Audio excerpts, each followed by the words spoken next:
Hi everyone, so I wanted to talk with you today a little bit about using Canvas quizzes. I'm going to be using my sandbox, but obviously you'll be creating some of this material in your own courses. So to create some of our different types of assessments, we're going to go into quizzes. You'll put quizzes on the left-hand menu. When you select this plus quiz, add quiz, it's going to give you the option of doing classic quizzes or new quizzes. For our purposes, I suggest doing new quizzes because it does give you a lot of different options for making different types of assessments. So you'll go through and name it, obviously give it how many points you want. I would suggest 100 since that's our grade scale. When you do it inside your actual course, it will list off minor and major. Since mine's in my sandbox, it doesn't list that. Make sure that you put your due date so that way it will be very clear, not just for your students, but for yourself, and also you have to be able to send it to Skyward, and it won't do that without these due dates. So then if you'll click Build, this is where we actually start creating your content. So first thing you see, you have your title. You can add instructions up here. Whatever instructions you would like. You can also copy and paste into this section, which is nice. You'll notice on this toolbar you have some formatting options. You also have over here, which I think is really nice, is you have the ability to upload media, so you can upload pictures. But the other really nice thing, especially if you're wanting to build up your students' listening, is you can put in videos, you can make videos and upload them in your, not just the instructions part, but in your actual questions. You can include a media clip for them to watch or listen to, which is really, really helpful. You can also insert a link from there. To add the actual content, you're going to click on this blue plus symbol where it says Add Content, and this brings you up your menu of the different things that you can include.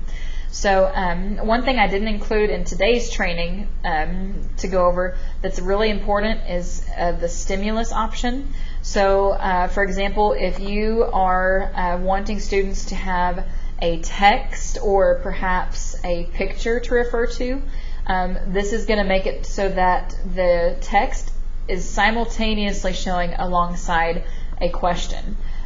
Which is very, very similar to what we see on our online STAR platform now. We see it in our Eduphoria platform. So this is a great assessment tool that's going to mimic the assessment tools that our kids are going to see in their cumulative assessments. So again, you would just put your title, you put your instructions. You can copy and paste into this full articles. You might just have to check the formatting a little bit. But again, you can also add media, pictures, videos, links, anything like that that you want. Once you have it the way you want it, you can click Add Stimulus, and you now have your story that your kids can look at. Now that you have your stimulus, when you say Attach Question, it's going to make sure that your question is directly alongside your story, your stimulus, whatever it is that you're wanting your kids to actively investigate when they are doing these questions. So again, when you say Attach Question, you can choose from any of these options. So I'm just going to go ahead and keep going. You'll see this blue button works for everything. So the first one I was going to look at today in our training is categorization.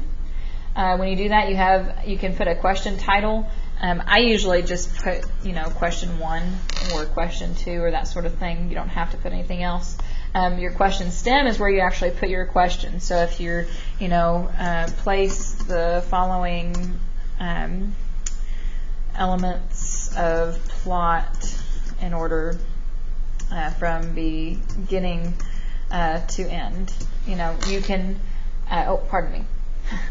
Erase that, never mind. That's for something different. Categorization. So if you're saying, if you wanted to say, like for my newcomers, separate verbs and nouns in the categories below, you can do that.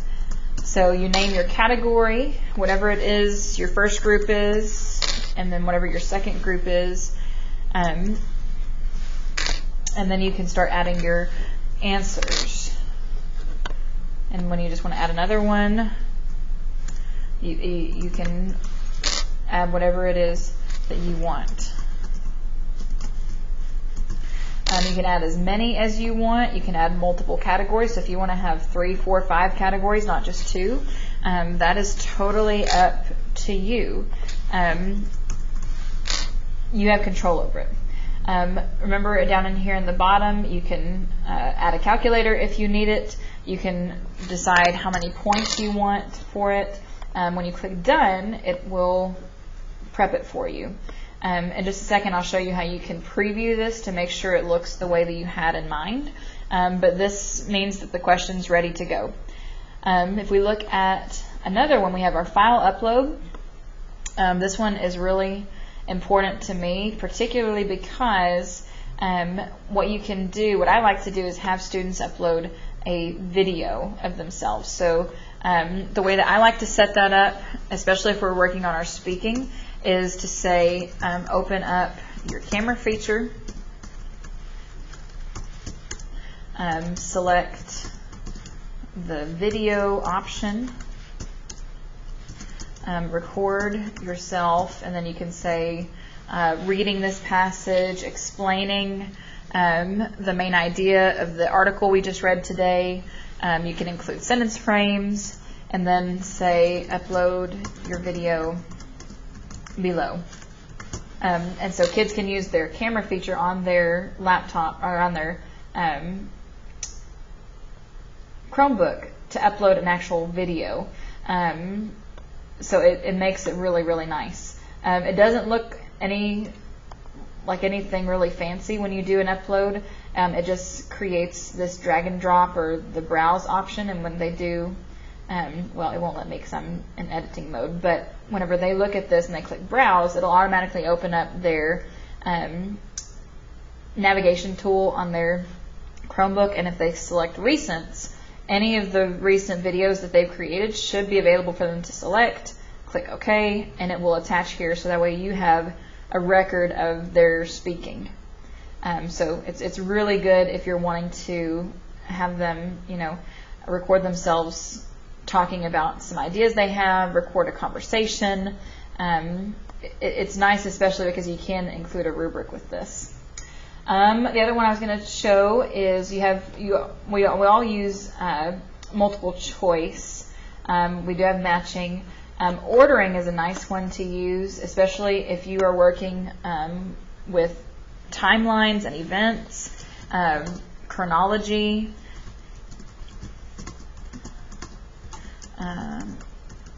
You can put something along these lines for your sentence frame. For your labels, you can put beginning and end if you're working with a specific time limit. So say, December 7th, 1941, and you want to go all the way until, I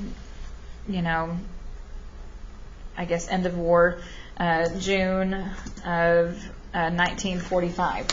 If you're wanting them to put specific events from World War II in order, you would just type in what events. You can also, what's really nice, again, see how this uses pictures. You've got video you can put. You can add a table, but you can manipulate these events or these items however you want to put them in an order. So get creative. Put some pictures in with it. Our kids need to know how to manipulate and really think about visual images, graphic sources. So once you put in, for the sake of time, I'm just going to put gibberish. But when you put in and you can also add more, so you're not limited to just 4. Once you put those in, you can choose whether or not to include labels, or if you just want them to put it in order, that can do just as well. Choose how many points you want. When you click done, it'll show you more or less what the kids will see when you push it out to them on Canvas. Oh, I put the same thing twice, I guess. Okay, whoops. Okay, there we go. There we go. So you can see this would be kind of like your key, but I'll show you in just a second. When we look at the preview option, it will show you what the kids would see, and this is not the order it would be in. All right. So ordering, we also have fill in the blank. which when used correctly, I think can be a really powerful tool. Let me put this in. So if you said something along the lines of fill in the missing words below, I would suggest including a word bank, so that way your students have an idea of what to include. Unless you've really been focusing on specific academic language, then by all means, take away, put in whatever you think.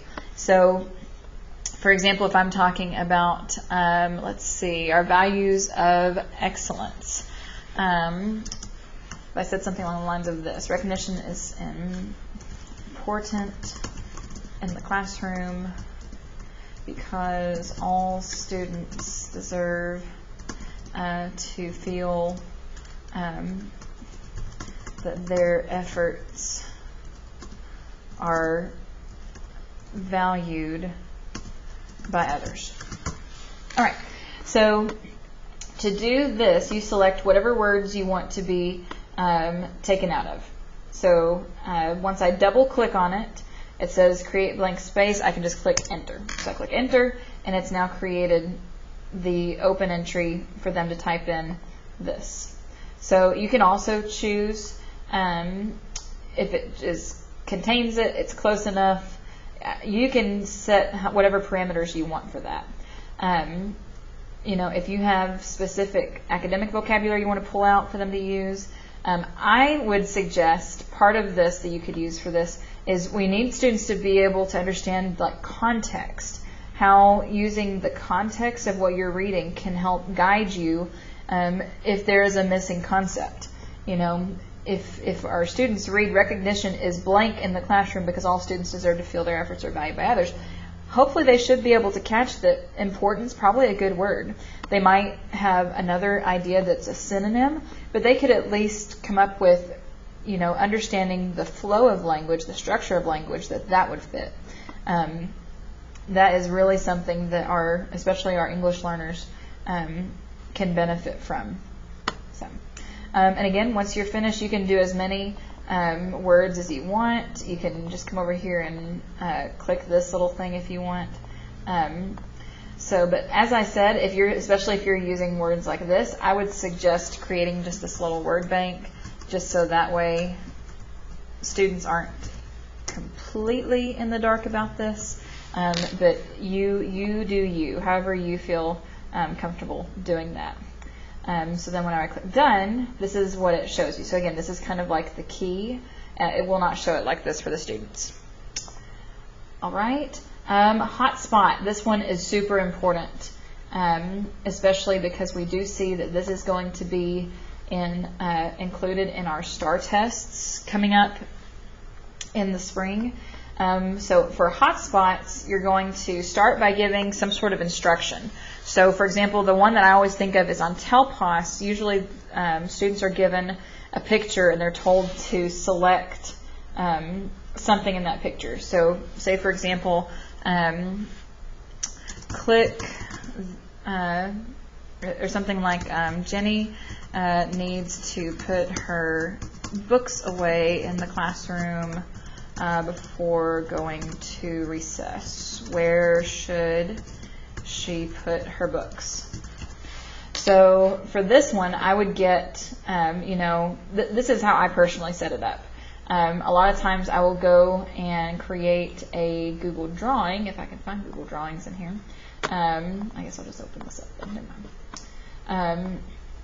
So usually I go to Google Drawings and create whatever picture it is that I'm wanting my students to click on, and I'll show you why I do this. And I think it's going to help, especially depending on what your kids are asked of on their tests. So I was going to say classroom, clip art. Let's do classroom. That's fine. All right, I think probably let's do. I think this one. Okay. All right, so I'm going to drop this in. And the reason why I suggest using Google Drawings to manipulate this is in TELPAS, and even on some of our STAR tests, they're going to be given some sort of graphic element, graphic piece, like a picture or something, and they have to select somewhere in the picture as like a hotspot where they would put something. So what I would do is make some boxes. I'm going to make a few boxes that would designate where should kids click. Like it gives them like answer choices basically for a hotspot. So they can do there, or is she going to click here? Is she going to put her books up? My thought is she would probably put her books over here because that looks like a bookshelf. And then I'll put this one over here. All right. I'm looking to see, does this student understand what the elements of a classroom are? So I'm going to use my snipping tool. I'm just going to snip this thing, and it's going to save as a picture on my desktop or my downloads. I can save it real quick. There we go. And I want desktop docs, and this is classroom. All right. So once I do that, going back into here, I can select Browse, and my classroom picture, open that, and now if I've got my question, I know what I want my kids to be able to identify. You'll notice when you hover over the picture, you simply make the box where you want the kids to select. Once I've done that, that is it. I select how many points I want, and I'm done.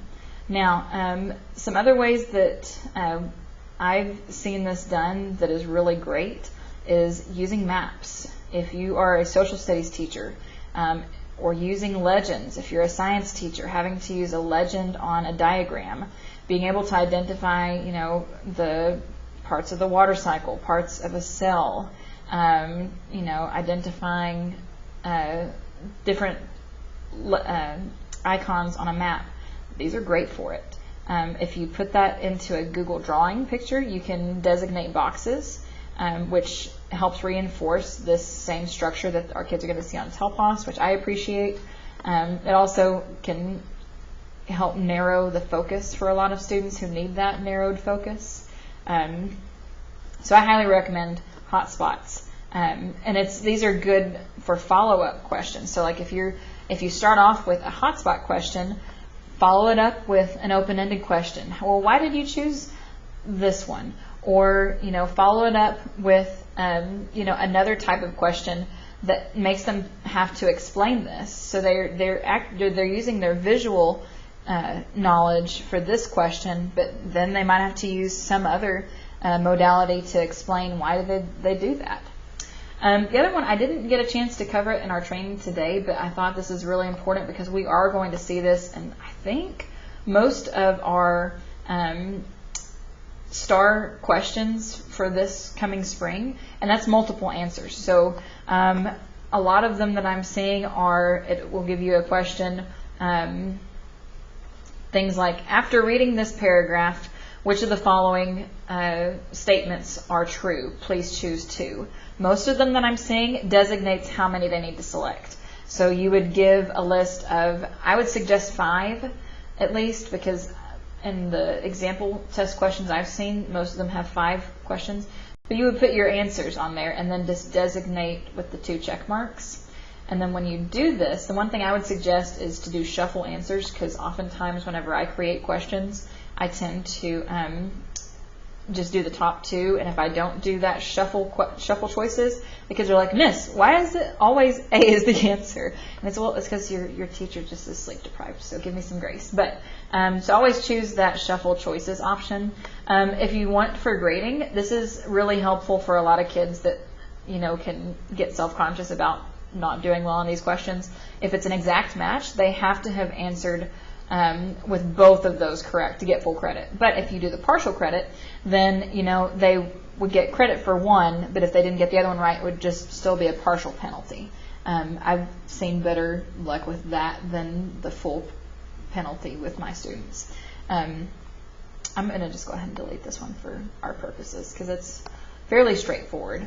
All right, the last thing I want to show you is when you go up here, you have preview. When you select preview, it's going to allow you to see what your students will actually see, so you can manipulate it and see if it works. So separate verbs and nouns and categories. So you can see, and I'm not even paying attention to this, I'm sure I'm all over the place, but you know, you can move it around to however you want. And like I said, if you had more categories, the categories would show up in these gray boxes. It's really straightforward and it's simple. Again, for browse, when you click browse, it automatically takes me to my navigation to search my docs. I can select whatever it is that I've created, so it's really handy. You have your order for chronology, and the kids just drag it and drop it. And we will have several drag and drop options on the STAR test, so this would be really helpful. You have your fill in the blanks, so students have to type their answer. If you really want to get persnickety, you can make it an exact match and force the kids, hey, you've got to start using correct spelling, you know, on these words. It doesn't count if you're going to be lazy about the spelling. That's totally your choice too. And then last, so you have your question, where should she put her books? The student is just going to click once, and you'll notice it leaves the little target on there. That records as their answer, and then when you click submit, and that's okay, it'll tell them if they don't submit it, but you can submit it so you can see, make sure that it grades the way that you want it to. This is how it's going to show for the kids. It shows you exactly what answers they got right, what they got wrong. It shows whether or not they submitted something for an upload. It has the right and wrong answers in terms of the order questions. It gives the correct answers for your fill in the blanks, and then you'll notice on the picture for our hotspot, it shows where they selected the answer and if it was correct or not. So this is just a quick glance at this system, this option. If you would like more information on it, I would be happy to work with you. Just email me. My email is kariano@c-isd.com. Thank you.